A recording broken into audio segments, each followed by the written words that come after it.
इतने बड़े विद्वान का हर साल इस तरह से दहन करना हमारे समाज की तरफ से और हमारी तरफ से ये एक बहुत बड़ा अपमान है। और हर साल ऐसे विद्वान व्यक्ति का दहन करना एक प्रतिवर्ष हमारे समाज पे या हमें एक तरह से जख्म देने वाली बात है, जो कि बहुत ही निंदनीय है।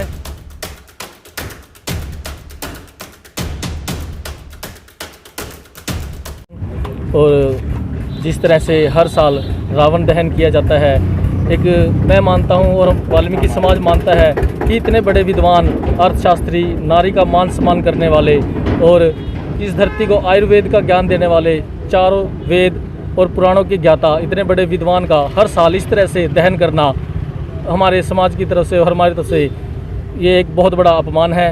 और हर साल ऐसे विद्वान व्यक्ति का दहन करना एक प्रतिवर्ष हमारे समाज पे या हमें एक तरह से जख्म देने वाली बात है, जो कि बहुत ही निंदनीय है और अपमानजनक भी हम मानते हैं इस बात को। तो इस पे आपका समाज क्या निर्णय ले रहा है, क्या रणनीति है आपकी इसको रोकने के लिए? हम ये चाहते हैं कि हमारा समाज जो पिछले कई वर्षों से ये रावण दहन को मतलब इसका बहिष्कार भी कर रहे हैं और इसको बंद करवाने की पूरी जोर शोर कोशिश कर रहे हैं। और इसमें हमारा सहयोग ब्राह्मण समाज से है, हमारे बड़े भाई सोनू शर्मा जी और नवनीत शर्मा जी, इनका बड़ा सहयोग है जो हमारे साथ इस मुहिम में साथ जुड़े हैं। और हम चाहते हैं कि ये सब चीज़ें मतलब जो कि जिससे कि प्रदूषण होता है, हादसे होते हैं, और सबसे बड़ी बात जो कि टोहाना के मेडिकल इनक्लेव ग्राउंड में जो ये रावण दहन का आयोजन किया जाता है, ये बहुत ही ज़्यादा मतलब स्वास्थ्य से जुड़ा हुआ मुद्दा है। क्योंकि तो वहाँ क्या प्रशासन को आपने आगाह करवाया इस बात के लिए?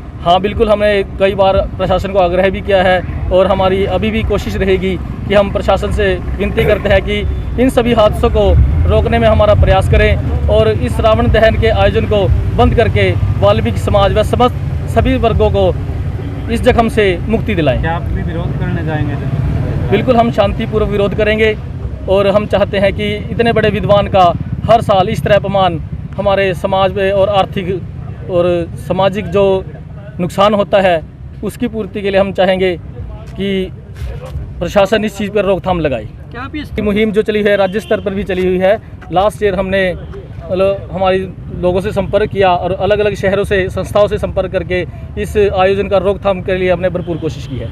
आप वाल्मीकि समाज भी इकट्ठा? हम वाल्मीकि समाज का धन्यवाद करते हैं और साथ में सर्व ब्राह्मण महासंघ हरियाणा, हमारे अमित शर्मा जी और हमारे नवनीत शर्मा जी का बहुत बहुत धन्यवाद करते हैं, जो हमारे साथ कंधे से कंधा मिलाकर इनका विरोध कर रहे हैं। और हम चाहते हैं कि हमारे जो पूर्वज हैं, हमारे बिल्कुल चारों वेदों के ज्ञाता रहे हैं हमारे, और श्री भगवान परशुराम जी, रावण जी हमारे पूर्वज हैं। हम उनका हर बार जो उनका निरादर किया जाता है हर समाज के द्वारा, हम उसका बिल्कुल जी तोड़ विरोध करते हैं। तो इसके लिए क्या प्रशासन को अवगत करवाएंगे या आपकी अगली रणनीति क्या रहेगी? बिल्कुल हम सभी जितने भी प्रशासनिक अधिकारी हैं उनसे सबसे ज्ञापन सौंपेंगे।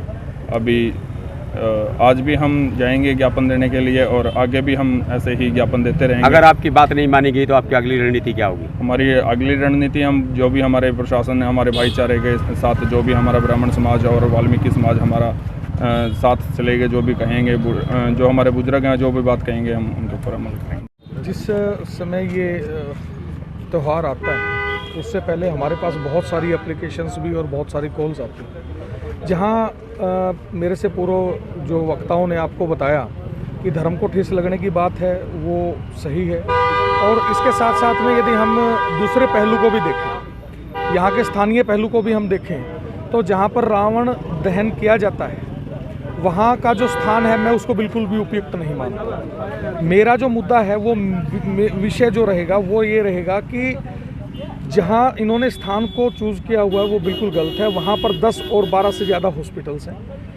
जिसके कारण वहाँ की स्वास्थ्य सेवाओं को, वहाँ के मरीजों को, वहाँ पे नर्सिंग होम्स भी हैं और भी हैं, वो प्रभावित होते हैं। इसके बाद 2 या 3 घंटे वहाँ पर इतनी जाम की स्थिति पैदा हो जाती है कि पहले भी बहुत सारी कैजुअलिटी हुई है। दूसरा, आप कोरोना प्रोटोकॉल्स की बात करते हैं, तो यदि कोरोना प्रोटोकॉल लागू है, देश के अंदर कोरोना प्रोटोकॉल लागू है, तो आप इस प्रकार के दहन को अनुमति कैसे दे सकते हैं? तीसरी बात मैं आपको एक और बताना चाहूँगा कि जहाँ हम प्रदूषण की बात कर रहे हैं, माननीय देश के प्रधानमंत्री नरेंद्र मोदी जी प्रदूषण के ऊपर और स्वच्छता के ऊपर इतनी बातें कर रहे हैं, तो हर साल मैं ये कहता हूँ कि ये प्रदूषण की समस्या भी इस कारण जो है ये उत्पन्न हो रही है।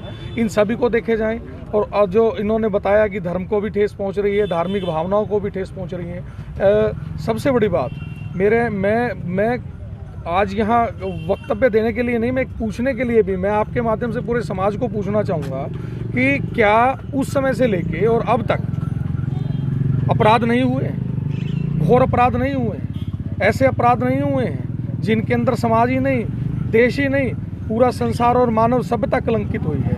उन लोगों का पुतला जलाने का काम आप लोग क्यों नहीं करते? क्या चरित्रहीनता के अंदर आप देखिएगा कि कितने कितने मामले माननीय सुप्रीम कोर्ट में लंबित हैं, कितने कितने मामले सुप्रीम कोर्ट में और हाई कोर्ट में उन्होंने सजाएं दे चुकी हैं। क्या बुराई के तौर पर, सांकेतिक तौर पर यदि ये बात आती है कि ये धर्म हो रहा है, धर्म की बात थी, तो सांकेतिक तौर पर उन लोगों के पुतले जलाने का आप काम कीजिए जिन्होंने मानवता को कलंकित करने का काम किया है। आप उनके पुतले क्यों नहीं जलाते? यहाँ पर बात आंतरिक बुराई खत्म करने की है, आंतरिक बुराई जलाने की है, ना कि किसी विशेष महात्मन को का दहन करके किसी विशेष वर्ग की भावनाओं को ठेस पहुंचाने की है। तो हम इसके लिए हम प्रशासन से मिलेंगे।